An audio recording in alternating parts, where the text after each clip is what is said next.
नमस्कार. प्राध्यापक डॉक्टर सुरेश मेणे लिखित मनाचे श्लोक अध्यात्माची पाऊलवाट या पुस्तकाचे क्रमशः वाचन. आजचा भाग.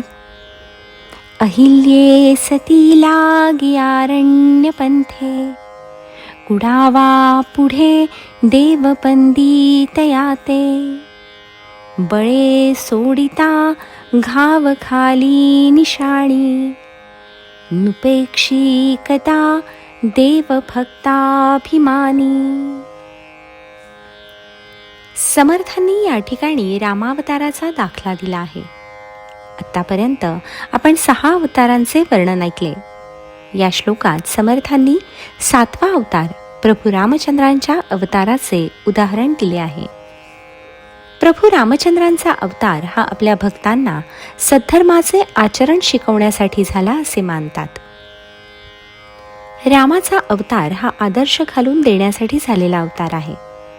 माता कैकेयीचा आदेश म्हणून 14 वर्ष वनवास स्वीकारणारा राम, वडील दशरथांची आपल्या आईला कैकेयीला दिलेल्या वचनांची पूर्तता करणारा राम, भावाबरोबर वनवासात सुद्धा सावलीसारखा राहणारा बंधू लक्ष्मण, व सुखात असो किंवा दुःखात असो सदैव आपल्या पतीबरोबर असणारी सीता, हे सर्व आदर्श आजही आपल्याला भावतात.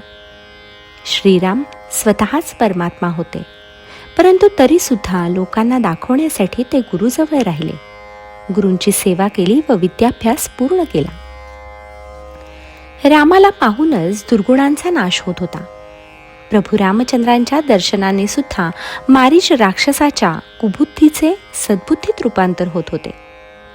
विश्वामित्रांच्या यज्ञाच्या रक्षणासाठी जेव्हा राम लक्ष्मण दोघे उभे राहिले, तेव्हा त्या यज्ञात विघ्न आणण्याचे भान मारीचाला राहिले नाही, एवढा तो प्रभू दर्शनाने प्रभावित झाला होता.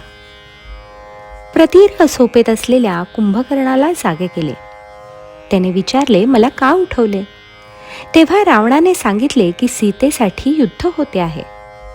तेव्हा कुंभकर्णाने विचारले, तुझी सीतेजवळ जाण्याची इच्छा पूर्ण झाली का? रावण म्हणाला, नाही. तेव्हा कुंभकर्ण म्हणाला, तू आपल्या मायेने रामाचे रूप धारण कर व सीतेजवळ जा.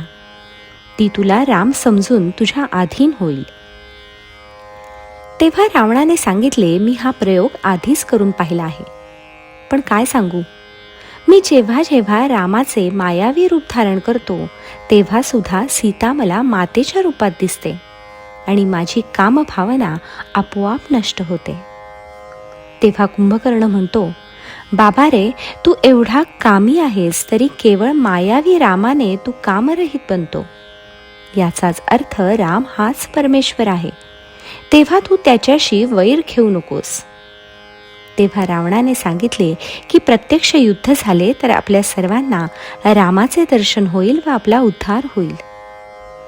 अशा प्रभू रामचंद्रांचे उदाहरण देताना समर्थांनी यापूर्वी 32व्या श्लोकात आलेल्या अहिल्या उद्धाराचा दाखला दिला आहे. गौतम ऋषींच्या शापाने अहिल्या शिळा झाली, कारण तिच्या सौंदर्याने मोहित होऊन इंद्राने गौतम ऋषींचे रूप घेतले होते व तिच्या जवळ आला होता. यामुळे रागाने गौतम ऋषींनी तू शिळा होशील असा शाप दिला.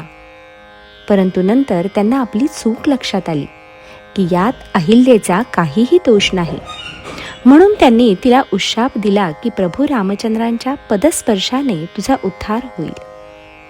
जेव्हा प्रभू रामचंद्र विश्वामित्रांसह जनकपुरीला जात होते तेव्हा वाटेत ही शिळा होती. विश्वामित्रांनी रामाला सर्व हकीकत सांगितली व सांगितले की तू तुझा पदस्पर्श या शिळेला कर, म्हणजे सती अहिल्याचा उद्धार होईल. तेव्हा प्रभू रामचंद्रांनी त्यांना नकार दिला. त्यांनी सांगितले की परस्त्रीला मी स्पर्शही करणार नाही, मी फक्त नमस्कार करीन. विश्वामित्रांनी सांगितले की नमस्काराने काहीच होणार नाही, पदस्पर्शानेच तिचा उद्धार होईल. एवढ्यात जोरदार हवा आली व प्रभू रामचंद्रांच्या पायाची धूळ फक्त त्या शिळेला लागली व अहिल्याचा उद्धार झाला. अहिल्या म्हणाली, मला शाप देऊन माझ्या पतीने योग्य तेच केले होते, कारण त्यामुळेच मला आपल्या दर्शनाचा लाभ झाला. त्याच वेळेस गौतम ऋषीही तेथे आले व त्यांनी रामचंद्रांना आशीर्वाद दिला की एका सुंदर गुणवती कन्येबरोबर आपला विवाह होईल. अशा प्रकारे सती अहिल्याचे उदाहरण देऊन व रावणवधाचे उदाहरण देऊन समर्थांनी प्रभू रामचंद्र आपल्या भक्तांचा उद्धार करतात, ते कधीही आपल्या भक्तांची उपेक्षा करीत नाही हे सांगितले आहे.